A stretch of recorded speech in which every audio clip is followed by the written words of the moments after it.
ආයුබෝවන් වාසනාවන්ත සුබ දවසක් වේවා කියලා ප්‍රාර්ථනා කරනවා ඔයාලා හැමෝටම. අද සිකුරාදා. ඉතින් මේ සිකුරාදා දවසේ අපි ක්වික් කිචන් එකේ හැදෙන රසවත් කෑමක් තමයි මම අද අරගෙන යන්නේ. මේකේ නම මස්කුල් පොතන්. මේක හරියට බිරියානි වලට සමාන බත් එකක්. මහරම රස බත් එකක්. මේක අපි හදාගන්නේ අද නම් මං එළවලු දාලා, නැත්නම් අපිට මේකට අඹරු මස් නැත්නම් කුකුල් මස් ඉස්සු ඔයගේ ඕනම දෙයක් දාලා හදාගන්න පුළුවන්. අපි බලමු අද එළවලු විතරක් දාලා හදාගන්න මේ රසවත් බිරියානි වලට සමාන මස්කුල් පොතත් එක.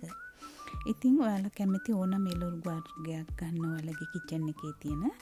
ගොඩක් වෙලාවට අපි එළවලු ගෙනාපුවාම ඒ වගේ ඉතුරු වෙන ප්‍රමාණවල සමහර වෙලාවට තියෙනවනේ එක වේලකට මදි වෙන ඒ වගේ ඉතුරු වෙන එළවලු වර්ග මේ විදියට ඔක්කොම එකතු කරලා මේ වගේ රසවත් බතක් අපිට මේකෙන් හදාගන්න පුළුවන්. මම මේ විදියට ඉතින් ඔයාලා දැක්කනේ මම අරන් තියෙන එළවලු වර්ග මොනවද කියලා. මගේ එළවලු වල තිබුණා ගෝවමල්. මම මේ ගෝවමල් ටික මුලින්ම තඹ ගන්නවා. ඒකට මම විනාකිරි, ඊට පස්සේ සෝදුරු පවුඩර්, ලුණු ටිකක් දාලා විනාඩි 10ක් විතර මම ගෝවමල් එක තඹ ගන්නවා. ඒ අතරතුර මේ වගේ අල, ඊට පස්සේ අනුකුත් එළවලු වර්ග ටික මම කපා ගන්නවා. දැන් අල ටික කපාගෙන ඉවර වෙලා මම මේ විදියට ලස්සනට රන්වන් පාට වෙන්න බෙද ගන්නවා.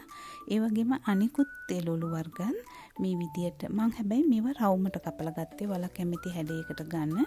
මේව රවුමට කපපුවාම ඉතින් ලස්සනයි අපි මේක පිළිගන්නවද්දී. ඉතින් මම මේ විදියට දැන් මේ බඩු ගෙඩියත් කපා ගන්නවා. බඩු ගෙඩියත් මේ විදියට ඔයාලා කැමති නම් මේ පොත් එක්කම ගන්න. මම පොත් අරිනවා.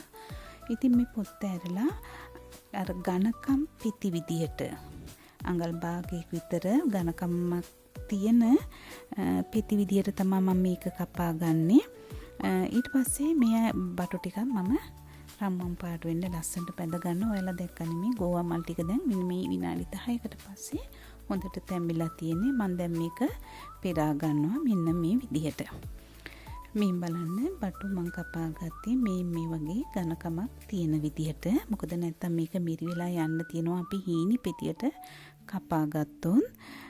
මේකත් මේ විදියට මං කපාගෙන ගැඹුරු තිලේ බෙද ගන්නවා.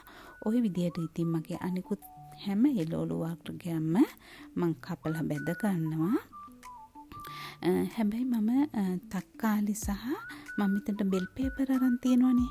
තක්කාලි බෙල් පේපර් නම් මම දාපු ගමන් ඒ කියන්නේ දාලා විනාඩියක් වගේ ඇතුළත ගන්නවා. නැත්තම් මේ තක්කාලි එහෙම අර බෙරි වෙලා යන්න ඉඩ තියෙන හින්දා ඒ උනට අනිත් එළවලු වර්ග නම් මම හොඳට මිදිනකම් ඉදව ගන්නවා.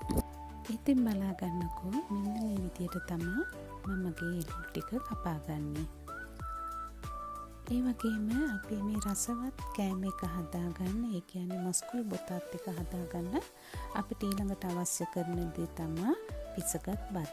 ඉතින් ඔයාලා ළඟ කලින් පිසගත් බත් තියෙනවා නම් මේ සඳහා ගන්න පුළුවන්. එහෙම නැත්නම් ඕනම හාල් වර්ගයකින් පිසගත් බත් එක ඔයාලා ලෑස්ති කරලා අරන් තියාගන්න.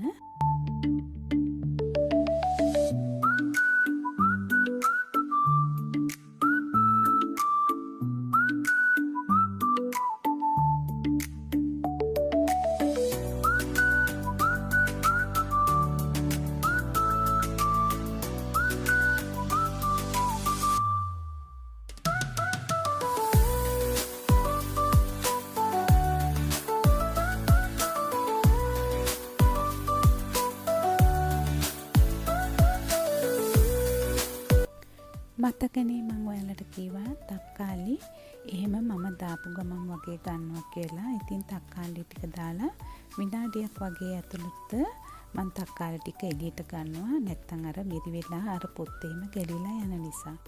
ඔන්න මම මගේ එළවලු ටික ඔක්කොම ලෑස්ති කරගත්තා මේ පේන විදිහට. දැන් අපි මේකේ ඊළඟ පියවරට යමු. මම මෙතන කොත්තමල්ලි මිටියක් අරන් තියෙනවා. ඊට පස්සේ ලුණු අරන් තියෙනවා. මම මේ ලුණු ටික හීනියට පොඩි කොටු වශයෙන් තමයි කපලා අරන් තියාගන්නේ. ඊට පස්සේ ඒකට සුදු ලුණු ඉඟුරු පේස්ට් එකත් හදා ගන්නවා. කොත්තමල්ලි කොළ ටිකත් හීනියට කපලා අරන් තියා ගන්නවා. මම මේ ඇතිලිට දාගත්ත තෙල් අර අපි එළවලු බෙදගත්තේ ඒ තෙල් තමයි මම මේ දෙවෙනි පාර මේ බෙදුමට අරගන්නේ. දැන් මේ විදියට මම ලුණු ටික දාගත්තා. ලුණු ටික හොඳට රන්වන් පාට වුණාට පස්සේ අපේ ඉඟුරු සුදු ලුණු පේස්ට් එක දාගත්තා.